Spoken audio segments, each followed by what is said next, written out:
శ్రీమాత్రే నమః, శ్రీ గురుభ్యో నమః. తదుపరి తులారాశి. తులారాశి వారికి సంబంధించి మార్చి 21వ తారీఖు నుండి 15 రోజుల పాటు రకరకాలైనటువంటి గ్రహ సంచారాలు, ముఖ్యంగా రాహువు, శుక్రుడు, చంద్రుడు, బుధుడు, సూర్యుడు, శని, అంటే ఒక గ్రహంతో ఇంకో గ్రహం రిపెల్ అయితే, ఒక గ్రహంతో ఇంకో గ్రహం కొలాడ్ అయ్యి, ఒక గ్రహంతో ఇంకో గ్రహం మింగిల్ అయ్యి, ఒక తెలియనటువంటి ఒక వార్ జోన్ లాగా ఉంటుంది వాతావరణం అంతా. ఈ సమయంలో ప్రత్యేకంగా శుక్రుడు అలాగే ఈ యొక్క రాహుగ్రహ సంచారాలు చాలా తమాషాతో కూడినటువంటి పరిస్థితుల్లో ఉంటారు.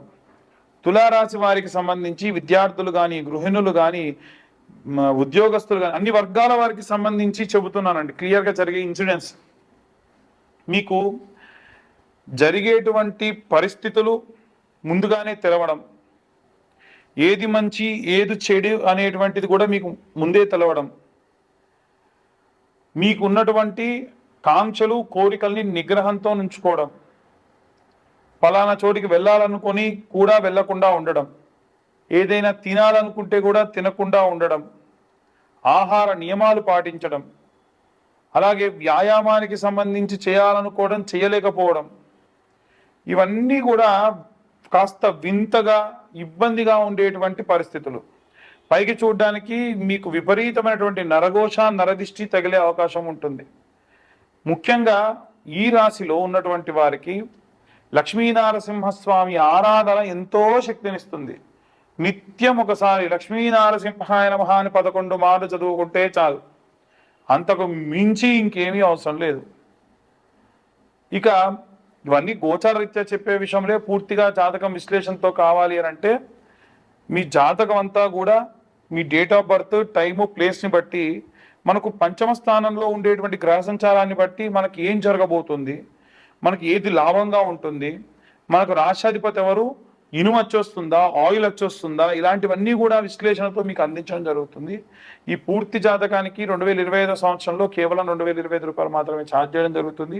ఇక అన్ని వర్గాల వారు ఎలాంటి రెమెడీస్ తీసుకోవాలి, ఎలాంటి మంత్రపఠనం చేయాలనే విషయాన్ని ఇప్పుడు మనం తెలుసుకుందాం. రాహుగ్రహ మరియు శుక్రగ్రహ సంచారం వలన ఎలాంటి పరిస్థితులు ఉంటాయి, ఎలాంటి జాగ్రత్తలు తీసుకోవాలి, ఎలాంటి మంత్రపఠనం చేయాలి, అది కూడా ఏ ఏ వర్గాల వారు ఎలాంటి మంత్రం చదివితే, ఎలాంటి రెమెడీస్ పాటిస్తే మంచిది అనేటువంటి విషయాన్ని ఇప్పుడు మనం తెలుసుకుందాం. ప్రప్రథమంగా విద్యార్థి దశలో ఉన్నటువంటి వారికి సంబంధించిన విషయానికి వస్తే ప్రత్యేకమైనటువంటి శ్రద్ధ, ప్రత్యేకమైనటువంటి భక్తి అవసరం.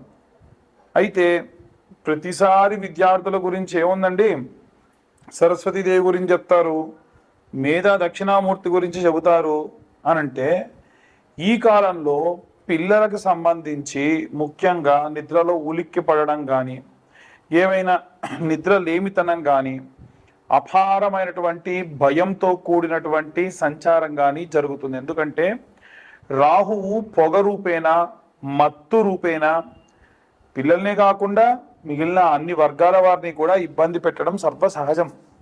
కాబట్టి ఇలాంటివి ఏవి కూడా కలగకుండా ఉండాలి అంటే ఎలాంటి రెమెడీస్ తీసుకోవాలి అనంటే, విద్యార్థులు హనుమాన్ చాలీసా లేదా ఆంజనేయ స్వామి యొక్క గాయత్రి చదవడం మంచిది. హనుమాన్ చాలీసా అనేటువంటిది నిత్యము కూడా అసుర సంధ్యా సమయంలో స్కూల్కి వెళ్ళి వచ్చిన తర్వాతకి నిర్దిష్టంగా ఒక దగ్గర కూర్చుండబెట్టి పిల్లలతోని చదివించడం వలన విశేషమైనటువంటి శక్తిని సంపాదిస్తారు.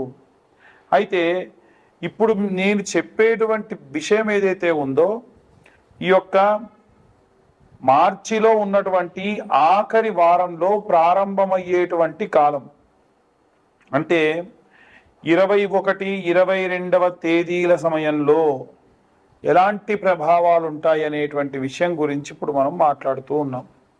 అయితే గృహిణులు, స్త్రీల విషయానికి వస్తే మనకి అభిరామి స్తోత్రము అనేటువంటి స్తోత్రం ఉంటుంది. ప్రత్యేకంగా ఈ అభిరామి స్తోత్రమును తులసి దళములతో, చాలా మంది తులసి దళాలు అంటే ఆకులు తీసుకొస్తూ ఉన్నారు. దళం అంటే దానితో పాటుగా జతగా ఉండాలి. అలాంటి తులసి దళాలను తీసుకొని వచ్చి 108 తులసి దళాలతోని అమ్మవారికి ప్రత్యేకంగా స్తోత్రం చదువుతూ ఆరాధన చేయడం వలన, తర్వాత కాస్త నీడలో ఎండపెట్టినటువంటి ఆ యొక్క తులసిని పొడి చేసి నిత్యము ఆచమనం చేసే సమయంలో ఇంటి యజమాని చేత చేయించడం వలన విశేషమైనటువంటి శక్తి, భయాందోళన నుంచి దూరమయ్యే అవకాశం ఉంటుంది. ఉద్యోగస్తులకు సంబంధించిన విషయానికి వస్తే, ఉద్యోగస్తులు ప్రత్యేకంగా గురుచరిత్ర పారాయణం కానీ సుందరాకాండ పారాయణం చేయించుకోవడం మంచిది. హనుమాన్ లాంగూలా స్తోత్రము అని ఉంటుంది. హనుమాన్ లాంగూలా స్తోత్రము, హనుమన్నంజనీ సూతో మహాబల పరాక్రమ అని ప్రారంభమవుతుంది.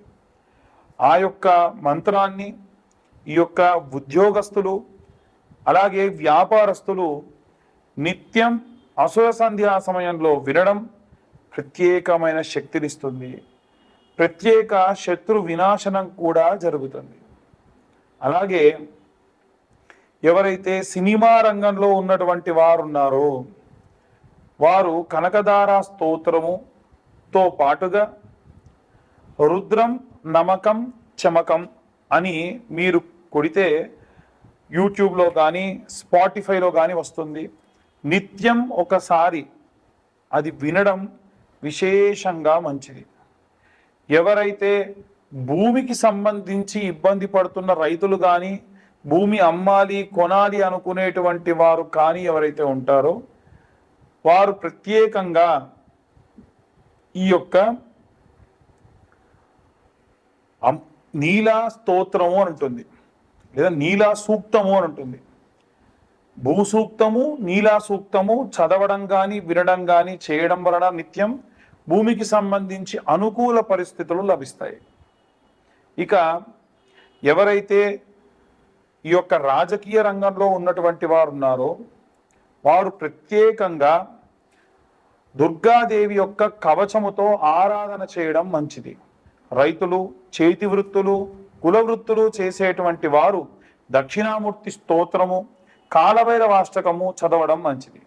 అలాగే ఎవరైతే ఈ యొక్క పిల్లలు లేకుండా వృద్ధాప్యంలో ఉన్నారో వారు వీలైనంత వరకు కూడా ఈ యొక్క ప్రసన్న మహాకాళి దేవాలయానికి వెళ్ళి అమ్మవారి యొక్క ఆరాధన అభిషేకంలో పాల్గొనడం మంచిది.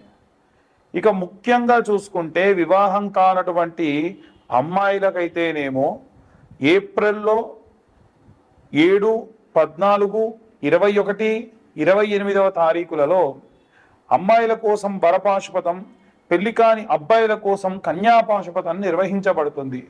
ఈ పాశుపతానికి 20-25 వేల దాకా ఖర్చు అవుతుంది. కానీ ఎటువంటి సామూహికంగా లేకుండా ఎవరికి వారికే చాలా మంది ఇబ్బంది పడుతున్నారని అడుగుతున్నారు. కాబట్టి ఈ యొక్క పాశుపత హోమం అంటే కన్యా పాశుపతం, వరపాశుపతం కేవలం 15,000 రూపాయలకి సామాగ్రంతా మేమే అరేంజ్ చేసి చెప్పడం జరుగుతుంది, చేయించడం జరుగుతుంది.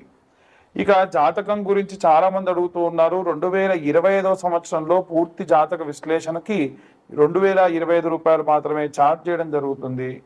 ఎవరికైనా ఇంట్రెస్ట్ ఉంటే కింద ఉన్న నెంబర్ కాల్ చేసి మీ పేరు, మీ గోత్రం, మీ ఇంటి పేరు, మీ పేరు నమోదు చేయించుకోవచ్చు.